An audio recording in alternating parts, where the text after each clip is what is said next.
Human beings are social creatures, and the way we relate to people and our relationships in general are a huge part of life. However, we can often hold unhelpful views and assumptions about relationships and other people, and these beliefs can contribute to depression. In today's video, we're going to be talking about these unhelpful beliefs and what you can do about them.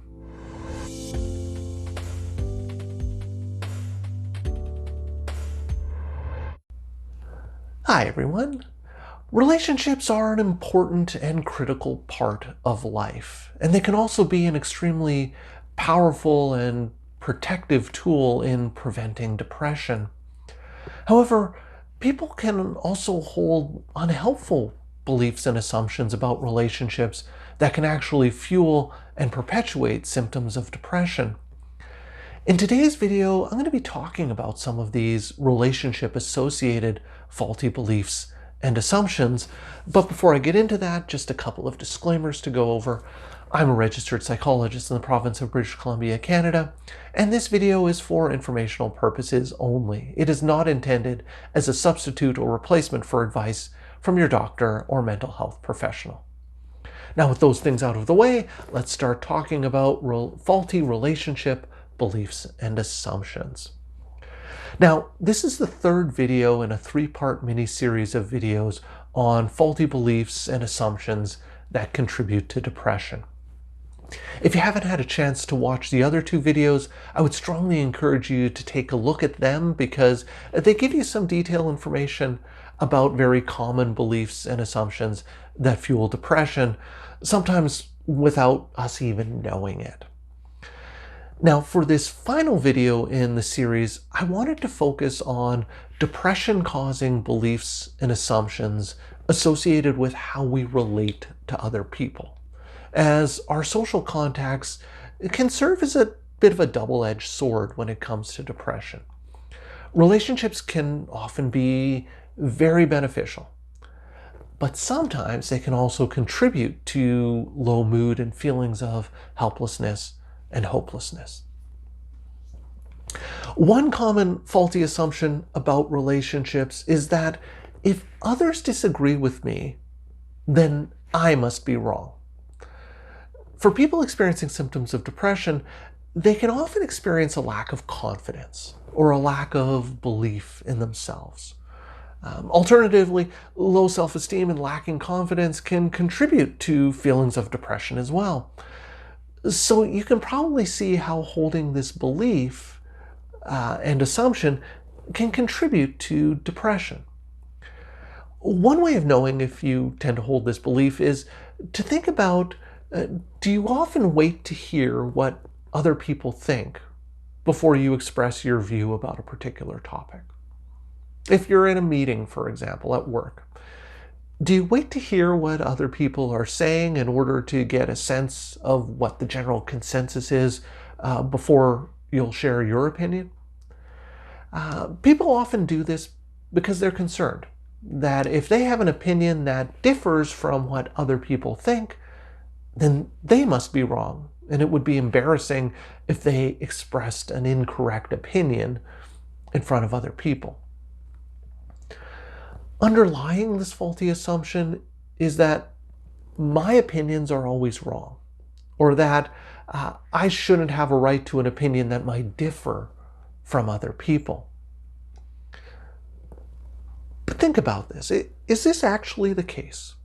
Think about where our world and society would be if people didn't have differing opinions, or if people didn't think about situations from different perspectives.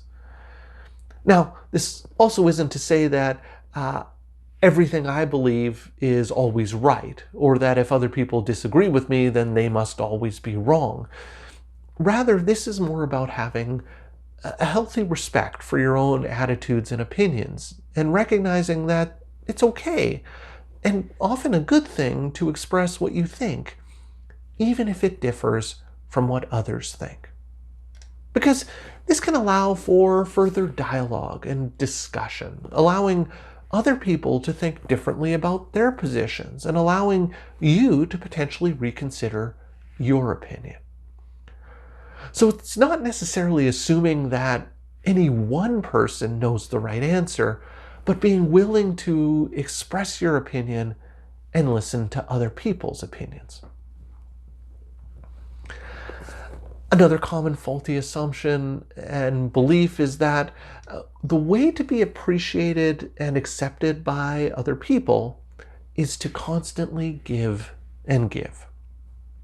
This is the idea that people will like me as long as I'm doing something for them.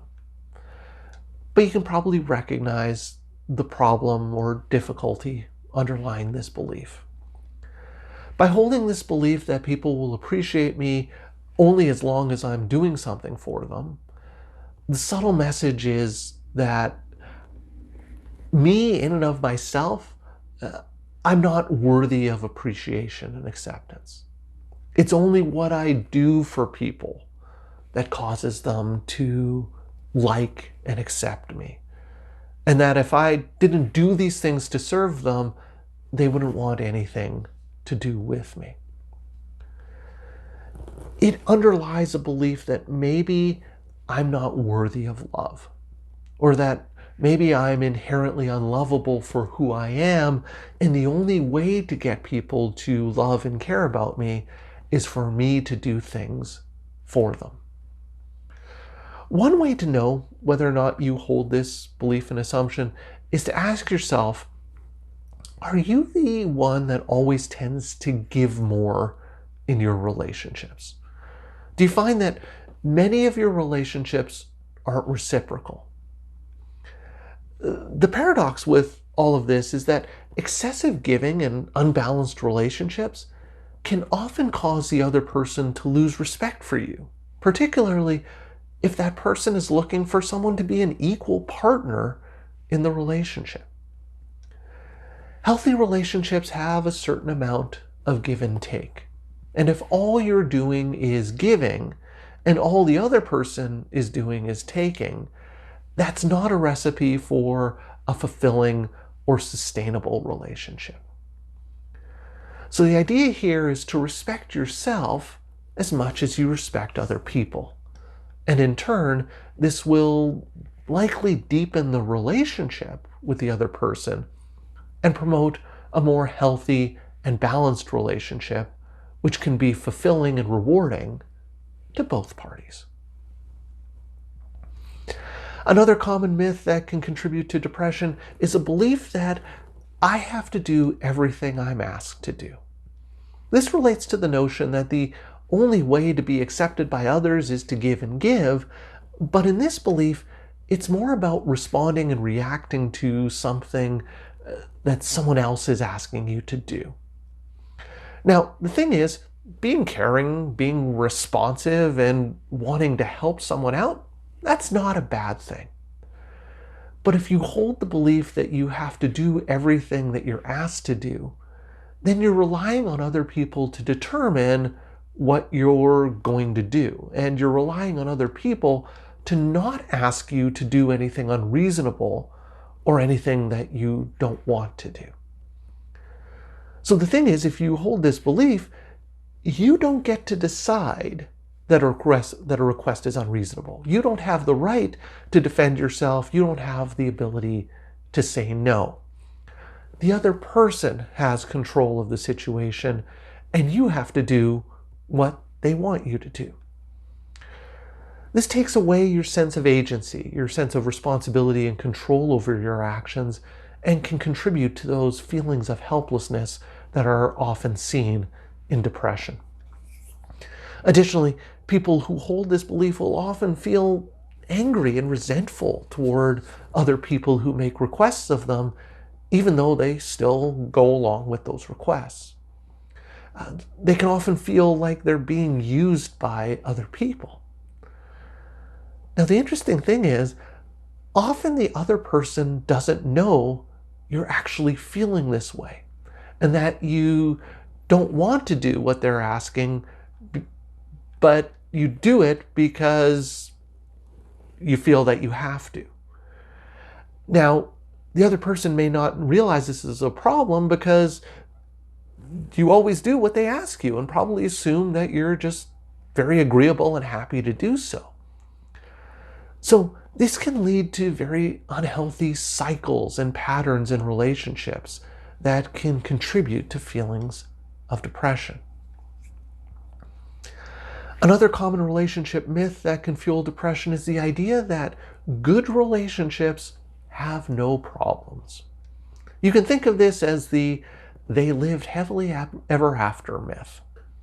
You see this often in TV shows and movies where people live in harmony with one another as if they don't have any relationship problems, and that if any relationship problems do arise, they're resolved by the end of the 30-minute TV show, or they get neatly tied up into a little ball by the end of the movie as the couple holds hands walking off into the sunset.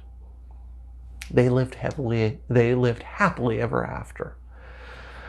Now, one of the assumptions underlying this belief is that if you've found the right partner, if you found the perfect partner for you, you'll never have any problems in your relationships, and that the relationship won't require any work or effort. If there are challenges, however, in the relationship, or if you do have to put effort into maintaining the relationship, it's almost like this is a sign that maybe this might not be the right relationship for you. But it's important to remember that every long-term relationship requires work, effort, and maintenance. There's no such thing as a self-sustaining relationship. You meet someone, fall in love, and never have to think about it again, or never have to work at the relationship again. That doesn't happen. Just because a relationship requires work, or just because you experience occasional conflict with the other person, that doesn't necessarily mean that the relationship is wrong or bad or unhealthy. It may just mean that the relationship is like every other relationship, having its ups and downs. All relationships require caring, nurturing, and effort, and an expectation that there will be problems, but that you'll be able to mutually work through those problems with the other person. Those are kind of the underlying expectations of a healthy relationship.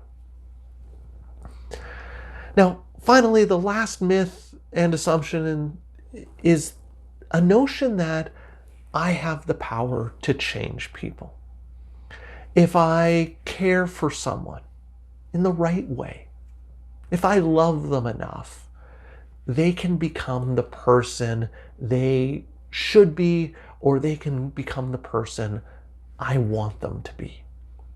If I provide them with a secure enough relationship, or if I can explain it to them in a way they understand, they'll be able to get things together and make those important changes they need to make in their life.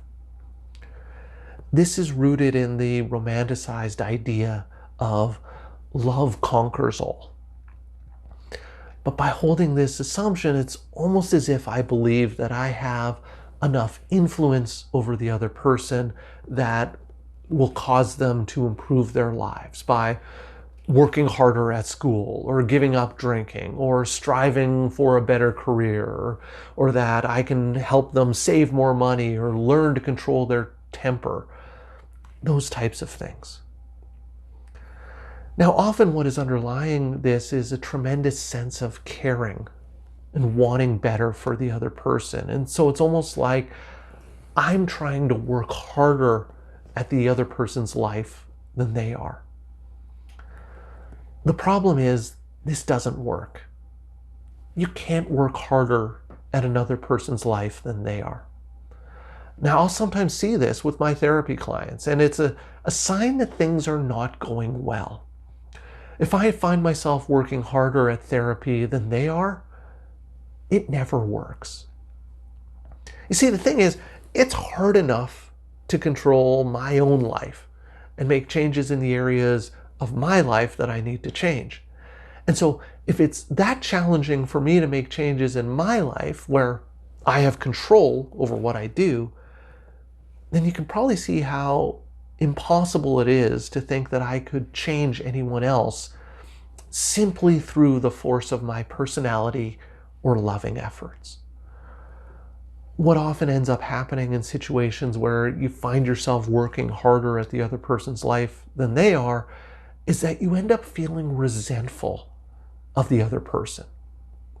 You're working hard, you're putting in effort, you're trying to solve their problems, you're expending all of this energy, but the other person hasn't changed at all. And so the unfortunate outcome in many of these situations is resentment, anger, and disappointment towards the other person you care about because you believed that you could change them. So that's the end of this 3-part mini-series on faulty beliefs and assumptions. I hope you found the information useful. And again, I want to point out that the key with all of these beliefs and assumptions I've talked about is not whether you agree with them consciously or believe them to be true, but it's more about focusing on your behavior and what you're doing. It's not whether you believe these things are true, but are you behaving as if you hold these assumptions and beliefs? And if so, that's where you can start making some change. So I'd love to hear any questions or thoughts you have about this. So please leave me some comments in the comments section down below. If you've been enjoying my videos and would like to see more, please hit that subscribe button and notification bell, and you'll be alerted every week when I post a new video. So that's all for this video and for this mini-series on faulty beliefs and assumptions. As always, thank you for making it all the way to the end of this video, and I will see you in the next one.